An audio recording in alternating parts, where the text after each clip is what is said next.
तेरा भाई तो अब फंस चुका है यार। पता नहीं क्या खास बात है उस लड़की में। चल हसी, तू तो गया।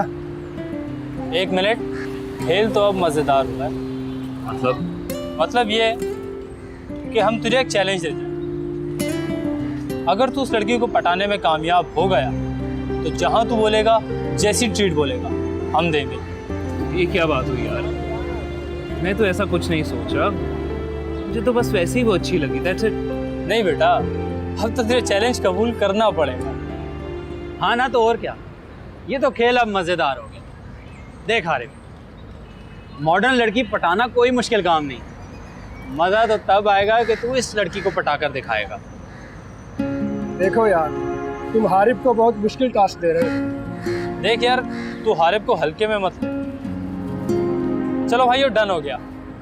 हारिफ उस लड़की को पटाकर दिखाए और उसे मॉडर्न बनाए, ऐसे ही जस्ट फॉर फन। बोल, शर्त मंजूर है?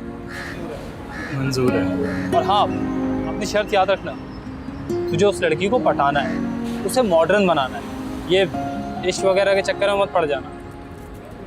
ऐसा कुछ नहीं है यार, वैसे भी I don't believe in love, just an attraction, nothing else. तुझे पता है तेरे भाई को ना ये बीमारी पहले कभी लगी है ना लगेगी। ये हुई ना बात। That's like a good boy.